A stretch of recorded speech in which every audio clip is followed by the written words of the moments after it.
myself a scientist, and we know, or not necessarily know, what to expect. Yesterday we discussed about Minister Czarnek stepping off, calling him off the office, freedoms we are heading for. So let me start with the very beginning. How UNESCO defines university freedom, freedom of teaching and discussions as it is defined, free research, free conclusions, and free publications of the conclusions, of the findings. This is what you have faced on a daily basis in your work. And the dimensions of freedom is what I want to ask you about. Is it still the definition that is binding, that we look into it? Let me start with Professor Grabowski. Thank you very much for this question. My situation is inopportune and a good one at the same time. I'm sitting in the place of somebody who is not well recognized in Poland, which has nothing to do with repressions extent in Russia, Turkey. The fact that we are far from these countries in this respect does not mean that we shouldn't be energetic in defending our standpoint. What I can see is the process that has advanced for years, ever since the nationalists got into power in Poland, this discourse against scientists, and this science charge is a part of charge on civic society. It's not an open attack, an open assault on scientists. It is a piece of civic society destruction. As a historian, I've got a plethora of examples. It so happens that history is one of the areas appropriated by nationalists, extreme nationalists, and they react to this discussion in a very nervous or uneasy way, pathological reactions in some cases. So it's my privilege to research what the people in power concentrate on at the moment. Poland's situation is pretty much abbreviated as I find it. Madam Professor, academic freedom is one of human rights. In the context of Yuval Harari's speech,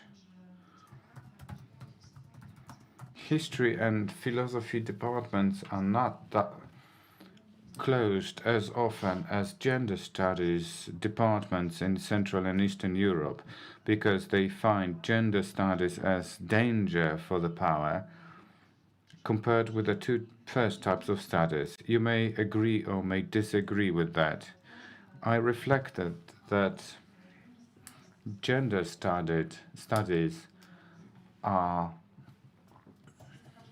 the ones that are attention attractors for those in power, that are repressed. But it does not mean that we should not lose sleep over it, because the danger to academic freedom, to freedom of thinking, freedom of research, freedom of asking questions, is the moment when we all, scientists, should reverberate the basic and fundamental questions.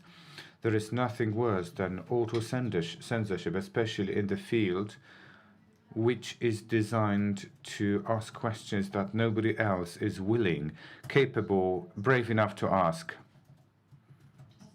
The same question goes to you, Professor Badem. Academic freedom, what is your comprehension of this notion? Thank you.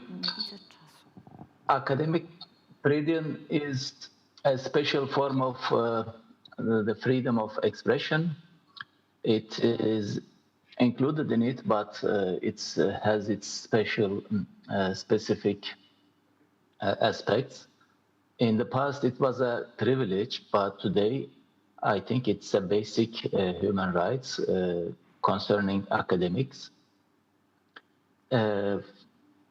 I mean, I agree with the definition of UNESCO. There are other definitions as well, and they are basically the same. It is the freedom to express your thoughts, to conduct your research, to share your findings without fear of retaliation or administrative repressions, or without applying self-censorship. I think, yes, in this sense, it is a very basic freedom, and today it is under threat, not only in authoritarian regimes, but also in democratic countries.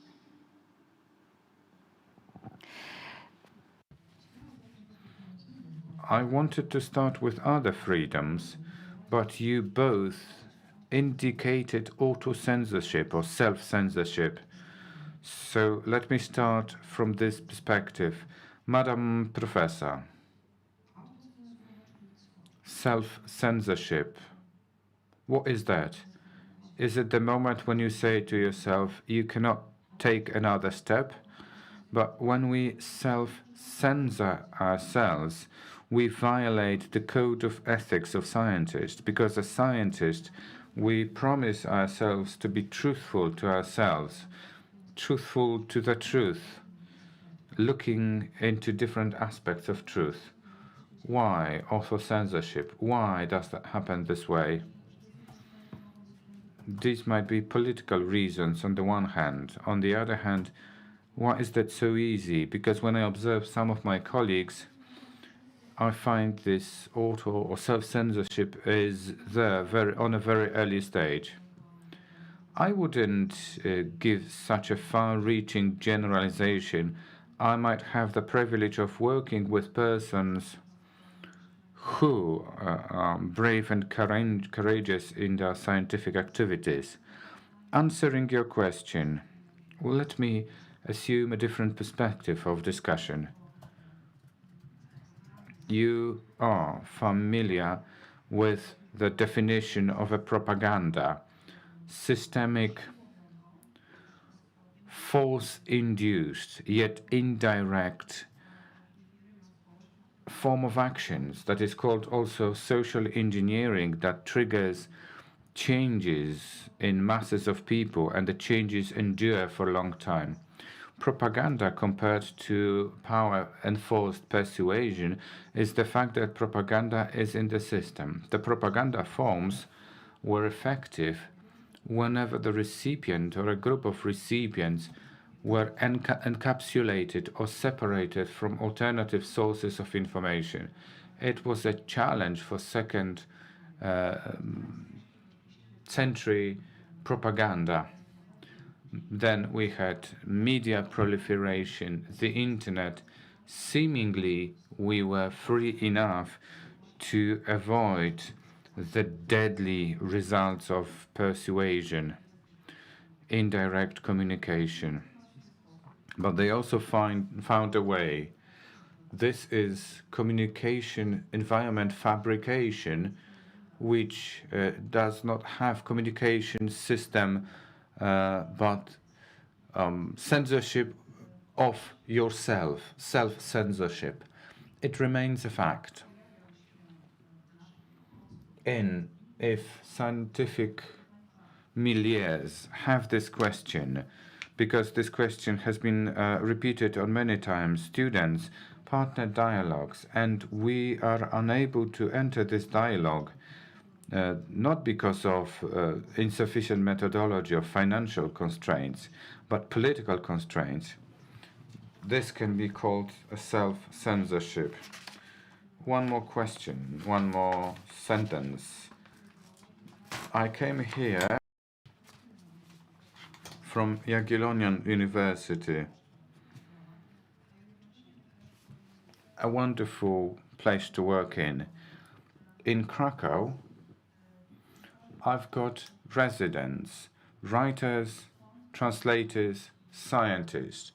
Therefore, I've got this privilege to work with people who refused author or self-censorship, who were not afraid to pursue the truth, to tell the truth, and they pay a dear price. Professor Grabowski, self-censorship. I'm old enough to speak about a number of historic eras and discuss from the point of view of my experience. What I can see now is copy-paste of what I saw in 1970s, being a young man, and the beginning of 1980s, a bit older. Not only is this self-censorship, but also conformism, rooted in fear, which may not be justified. The fear is there. When I explain to my students, humanists are pretty fragile creatures that very much depend on the state, on the decision maker's positive attitude. So what we have in Poland is a freezing or chilling effect. This chilling effect is multifaceted, multi-layered. The lowest layer, we are not endangered, but up front we assume that there might be a danger. This conformistic self-censorship is related to many layers, like wording of a grant. You can turn a blind eye on the fact that somebody was not invited to the conference. Minutiae things that set off a bigger process. You replace one quotation with another quotation. You will go to place to speak, or you will not go there to speak. We work with Polish National Remembrance Institute, or decide not to do so. The scientific plane, this is what we are interested in, this is our domain.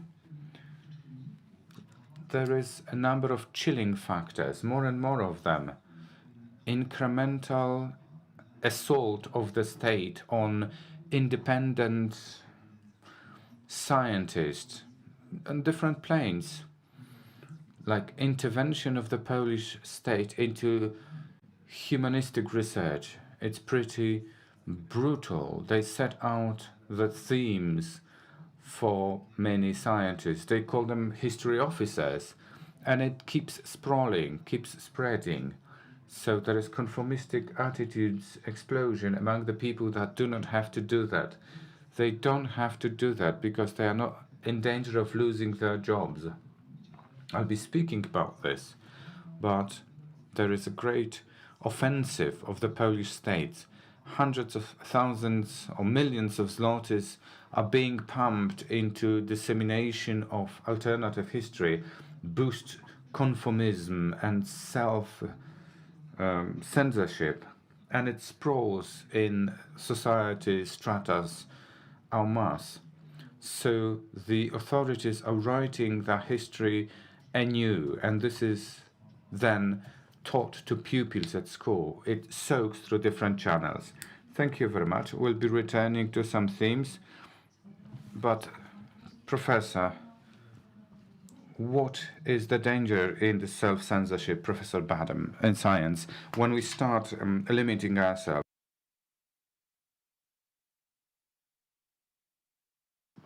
The society will not take us seriously any longer.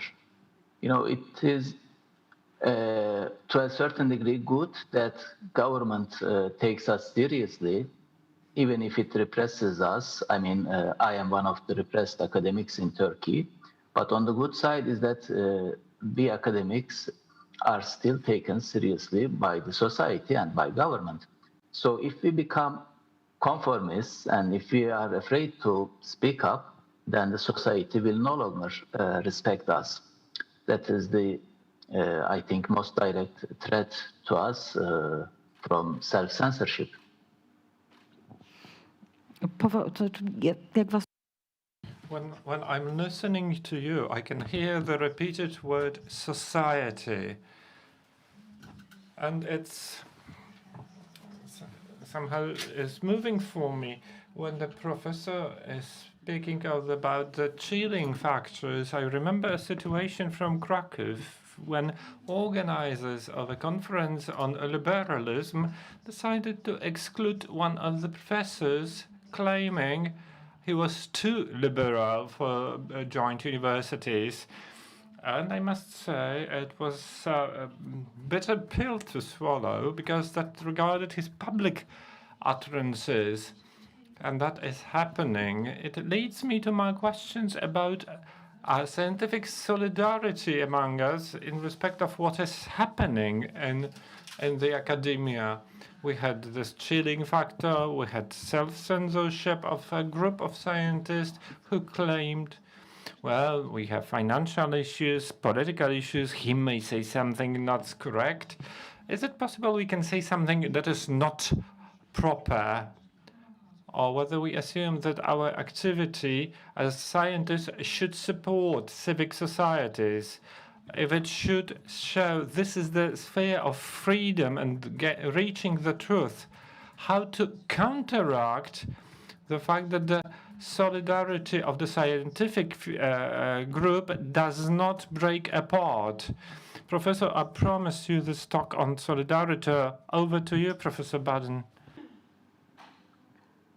Well, solidarity among academics is, yes, very important for us to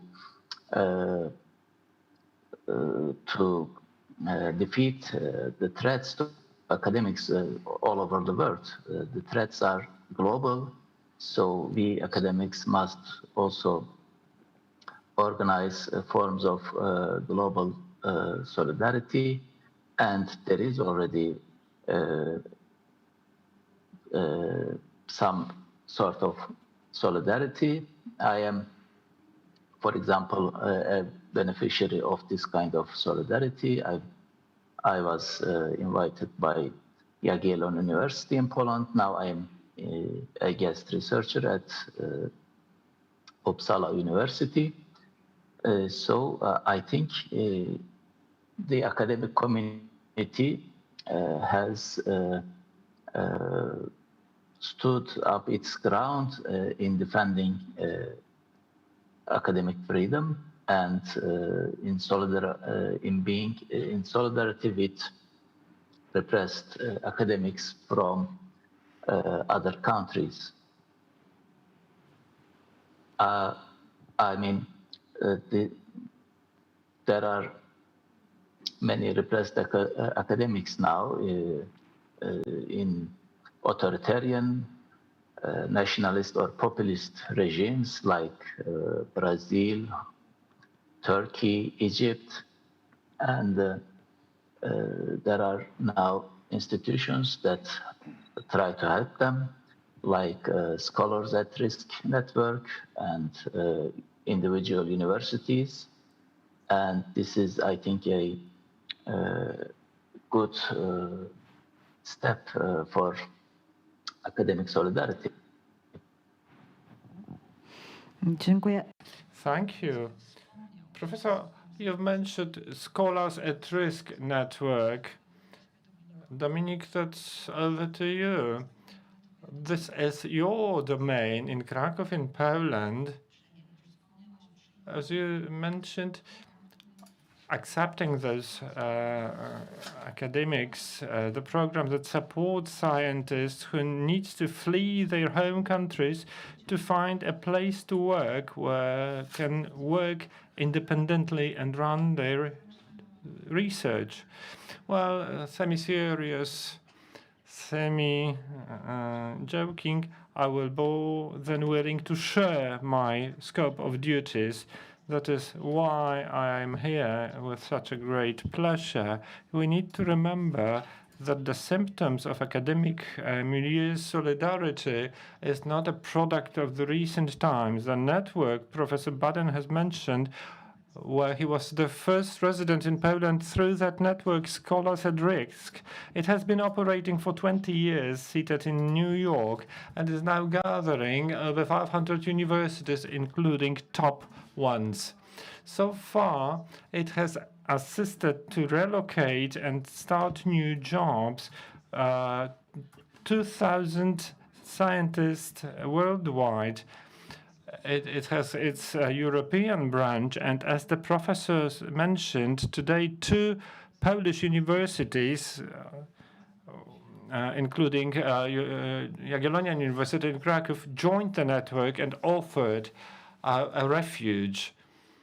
That is important because, contrary to the current governing authorities, the network leaves enormous autonomy within this assistance process. The rule is that people apply to the headquarters of the network, people who cannot run the free research in the country of origin, or if their life is at risk. There are plenty of such universities. But the network itself, Scholars at Risk, we need to stress it's not the only one, but obviously the biggest. Please have a look at annual reports of Scholars at Risk, published annually, that are a result of the international monitoring process, examples of breaching the rights of scientists, oppression. For 2020, we have 331 cases described in detail from 58 states. The phenomenon of disregarding freedom for scientific research is a global phenomenon and has intensified recently. It's not just from Europe or from Poland or Central Europe, but the network, through its mission of assistance to refugee scientists, is very holistic in its approach. An example could be a program that covers and offers an option for students and doctoral students into running research, into monitoring of breaching academic rights and freedoms. As I mentioned, universities who join the network can make their own decision how long they want to join and what kind of form. Usually it's 1 or 2 semesters. The assumption is we help you.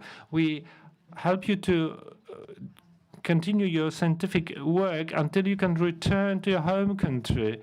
This is a good example of the group solidarity, because the logic behind the network is not to brain drain. We sustain the scientific pulse until the scientists can return and continue their works at home. Well, what you are saying transfers me to my field of expertise. When we think of philosophy of war in post-war times, we say we stay in a place as long as they can't cope on their own. However, this moment is still more and more distant in time. Professor, back to you with this question about academic freedom, more in the field of your experience with science. How does it look with your experience? I wouldn't like to make it too personal, because indeed within that attack by the Polish authorities through their various agendas and institutions on me and the co-authors, that was extremely awful. It was organized by the state TV. As a result, we got enormous international and then national support. Though I need to say the solidarity inside Poland, we received a lot of it. It was non-critical support. It's like there is a German term of someone who soils their own home. Within this growing authoritarianism in Poland, growing nationalism, the authorities could effectively mobilize a part of the scientific milieu against the people presented as enemies of the national ethos. I'm quoting here a scientist from the Jagiellonian University, Andrzej Nowak, well known among right-wing parties. People, he says, hate our Polish national community. And on this ground, the solidarity is breaking apart. I call it the triumph of trivialism. But getting back to this book that infuriated the authorities, I must say that the scientific milieu surprised us pleasantly. I saw that the level of consolidation, defense consolidation, of the broadly understood scientific milieu was a surprise to the authorities. I got some news. The level of global reaction mattered. I must say that for the past couple of months, I suspended my research works to move the media worldwide. This is not about me or some more people. It is about this increasing problem of freedom of scientific research. And I believe that the scientific consolidation, as exemplified by this example, has now instituted certain hesitations among the authorities. I don't believe it will last long, but it certainly gave them some food for thought. But it makes sense. We need to fight for this independence. We should cherish for it. The solidarity is fragile, and we must have no doubt it will last forever.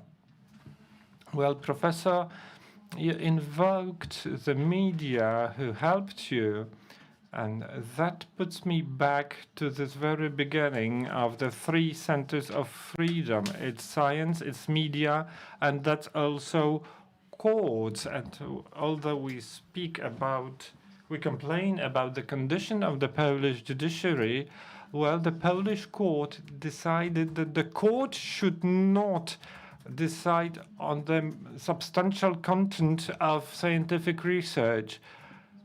Well, considering the case, it was the support for the milieu. It is the way it is, and it should be so. Yes, it was a decision of tantamount importance. I was not certain which direction it would unveil. Respect, not for the system of Polish judicial system, but for the courage, personal courage of Madam Justice, who under the circumstances decided to make this kind of ruling. The judicial system is besieged in Poland. We all know that pretty well. We need to remember that there is a person in this room who has been charged by paragraph 212. 3 years of imprisonment. 3 years of imprisonment if you tarnish national dignity. There is a kind of strange organization, I don't know the name, financed with millions of zlotys by Polish taxpayers. Proliferation of goodwill, Trinchen, anti-Polonism organization, was it the name? They are supported with lots of money from Poland, from Polish state. We won in the appellate court, but the message for young historians is as follows. If world-famous historians are being sued, it's better to do something else rather than research in Polish-Jewish relations 20th century. It's better to do research in agriculture in 12th century or Indians or something. Well, you might find something uncomfortable, which might trigger some resentments too. So this is the question that goes to professors. So our historical research driven by resentments, this something that has been pushed away, hidden, concealed, something that makes us afraid to talk about, self-censorship for scientists. We are speaking about something, we do it in a delicate way or neglect to speak about, but it leads you to the places you're in. You, Professor Badem, your research resulted in the fact that you're in Krakow and then Uppsala. So, your perspective, sir, my scientific perspective is it's worth it. Is it worth it? Was it worth it, Professor Badem, and why? Well, I also happen to be a historian, and history and humanities are usually more under attack because they might conflict with official history, official ideology, and all nationalist regimes, all nationalist governments have some issues in the past which they wouldn't like to be discussed freely. And as Professor Grabowski said, there is this Jewish issue in Poland, and in Turkey it is the Armenian issue, or to be more precise, the issue of the Armenian genocide of 1915. So it is a thorny issue in Turkey for historians, and if you publish your research, or if you are not, if your research is not in line with the official ideology that the genocide didn't take place, or there are so many details of it, of course. I'm not going into those details, but if you disagree with even those details, then you are in jeopardy. You might end up losing your job, or you might be subject to mobbing. But despite this, there were and there have been historians in Turkey who questioned official ideology and who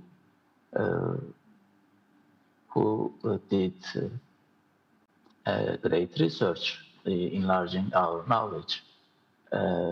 My research also concerned it, although not centered on it.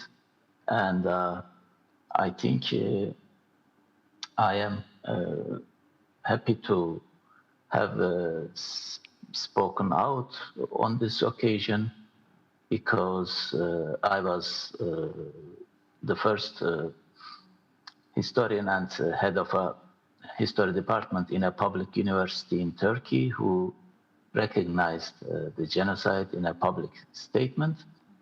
But I think the most important thing for historians is to have the freedom to discuss, to speak without fear. I mean, rather than parliamentary actions against genocide denial, I think the freedom for every historian is a better means of reconciliation with the past. Dziękuję. So, history, and back to you, Professor Grabowski. Was it worth it? Yes, it's been worth it. For historian, there is nothing more fascinating than finding something unexpected. In most cases, we know more or less what was happening. And all of a sudden, you discover something you've never suspected. This cognitive shock is something I wish forever historian, regardless the consequences. This is an intellectual stimuli. It's easy for me to speak about it because I work at the University of Ottawa, not in national museums where the direct pressure is exerted, but it's been worth it. History can defend itself. I hope the attempts to rewrite history will become an example of what is happening in Poland, will be the subject of PhD and MA papers, how history is falsified. This will be a footnote. This will be described as the worst example of falsifying history. What I do on an everyday basis has been worth it. Madam Professor, you mentioned gender studies. Some scientists and those who get grants are the people, scientists, male or females, who had to run away from their countries because of this research. Professor Andrea Petok in our conversation, her research and what happened in Central and Eastern University, they had to move away from Hungary. I remember talking to Andrea. She said, yes, this is one of the areas where you will find it difficult in Poland. Look around, what's happening in your field of studies at the moment. Yes, in fact. Before I answer your question, because we haven't said it out loud, the solidarity gestures that we can still exercise, we should exercise. Such gestures need cooperation of different milieus, different societies and bodies. It's not like one person, it's many people. The university, the city of Krakow that supports us financially too. These are educational institutions, institutions of culture who are active in participation. They give, though the scale is small, a clear signal showing that Poland has not gone that bad at all. Returning to your question, her story or lack of her stories. Scientists who look for shelter. We have had residence programs. That's huge manor house. We have had a vast majority of women, which is not a priority. It's the proportion on extensive waiting list of people who look for this kind of shelter. It's better to use concrete people as example. I hope that Ayan forgives me speaking about her without her. Icor. Another one. Salman Rushdie set it up in London. We had 10 of them. Scientists, creators, writers, poets. We've got a person from Angola, LGBTIQ Nunin. When she was leaving her country,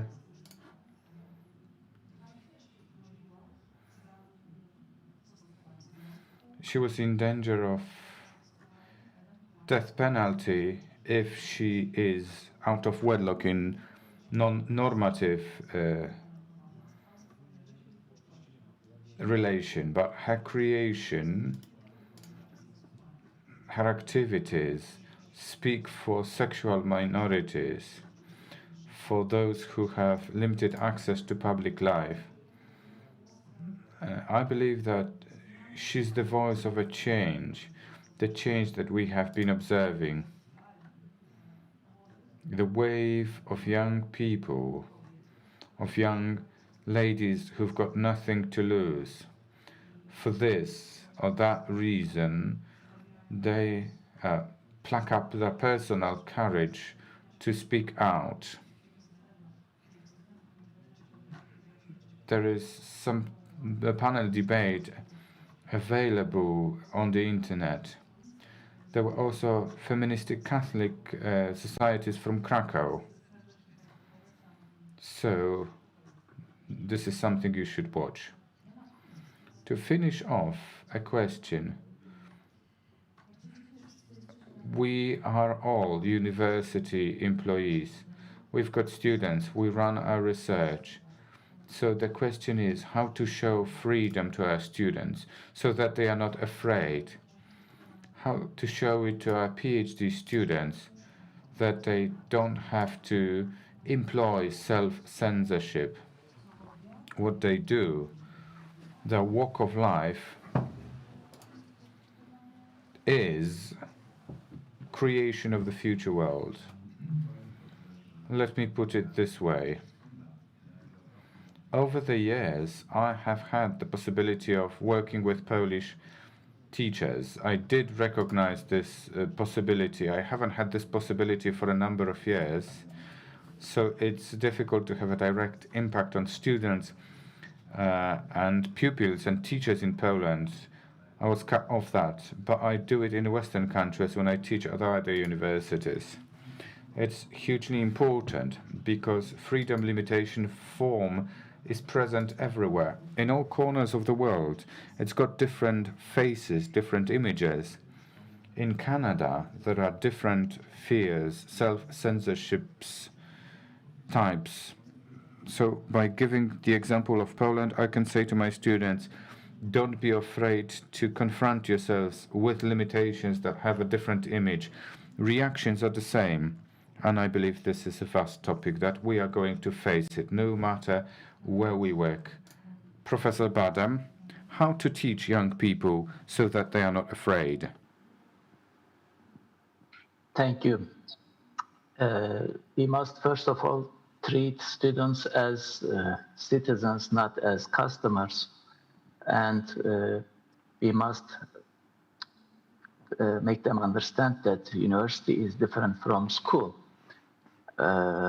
Let me give you my example from history. History is taught at schools and also in the university. So what's the difference? In a school, you are usually taught the glorious past of your country, and you are basically expected to memorize it, and it is the official line of the state. But in a university, everything is under scrutiny, everything can be discussed, and you don't have to repeat, you don't have to accept anything just because it is written in a book. So you must be able to criticize, you must be able to use your reason. For example, in Turkey, every school boy or girl knows the battles of the Ottomans which they won, but practically none of them knows the Battle of Zenta. I mean, yesterday was its anniversary. It was a very major defeat for the Ottomans, but students, I mean, Turkish pupils, children in the school, do not even know the name of that battle. So this is just a small example of how university should be different from schools, should be more advanced, and should be open to ideas and to a free mindset. Ostatni. And the last voice in the discussion, Madam Professor. Less about my Polish students I want to greet from here. I'm thinking about one more thing worth mentioning. Demographic. National structure change that is an ongoing process, yet not much spoken about. We've got diaspora from Ukraine, Kraków, Rzeszów, Przemyśl. They have 30% of such students at some departments. we still teach in Polish, but we've got recent comers. By principle, they're younger than our students. We keep teaching in Polish. So this is additional responsibility, additional layer in methodology and teaching sciences. Young, talented, motivated people who speak beautiful literary Polish, they have their eyes peeled watching what is happening in Poland, the country they came to, because they want to return to their own country and try to repair it. So I'm in two minds, kind of. What is uplifting for Polish students is that they are truly pissed off. They are aggravated. So we should make sure that they do not blow out this energy. They should be equipped to have tools to catalyze, to make this as a fuel to act for the benefit of the country, of the city they live in. And on top of that, we should supply the content that is food for open dialogue and discussion. So to finish off, let me say that I do recognize my student. This is kind of reverberation of Madam Professor said. Students are pissed off. I could see the pandemic's time, how they perceived the influence of what is happening in science. They started to do more reading, to do more listening. They found time for that. Sometimes in between work, university, and daily haste, they started discovering the ideas that we find important. They started thinking that by shaping their future, entering university, how this can be coined up into a chance to do something in our country and defend this democracy.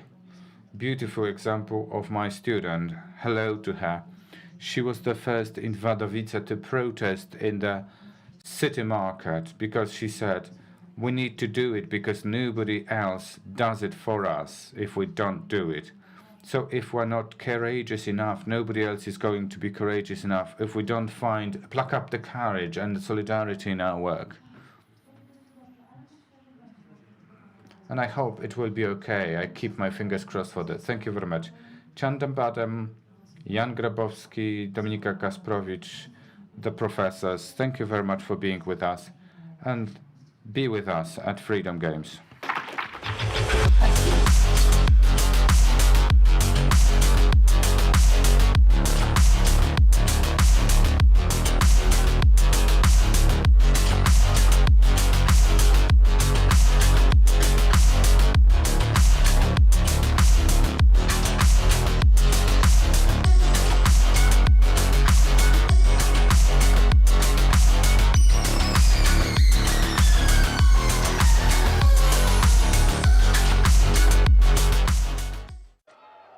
It's not always easy to recognize.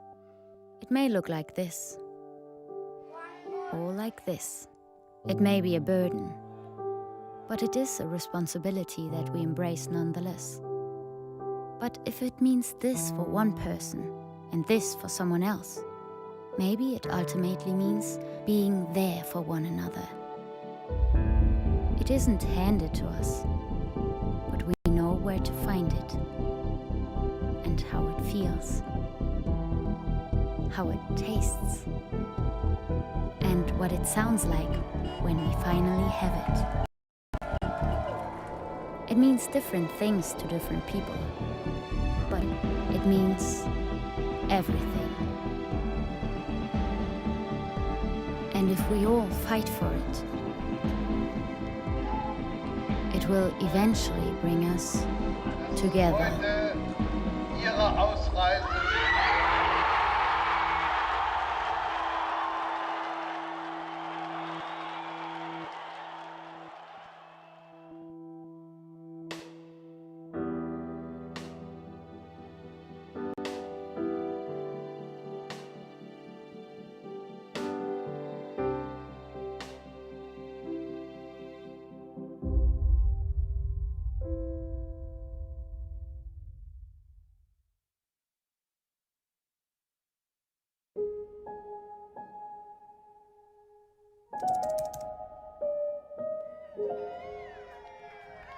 Now forming a white foam routine. You may now kiss the bride.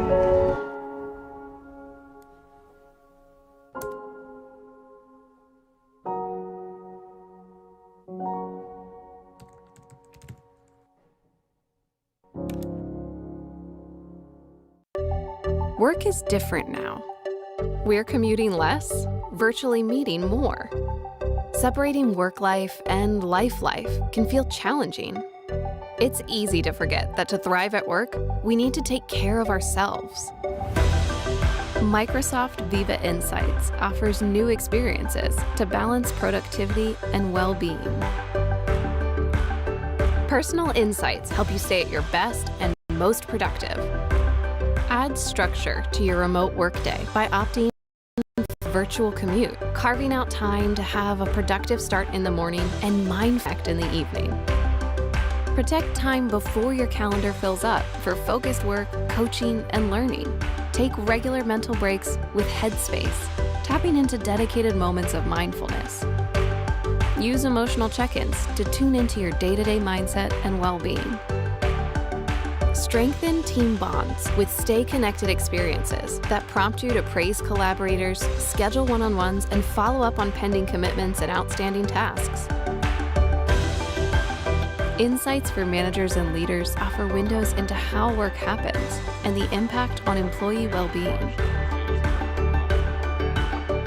Identify where teams may be isolated and take action to break down silos. Quickly discover opportunities to prevent burnout, promote coaching and development, and boost engagement. You and your team's well-being is important, especially in times of change. Taking care of one another allows you to thrive and your organization to build resilience. That's how new well-being insights in Viva can help.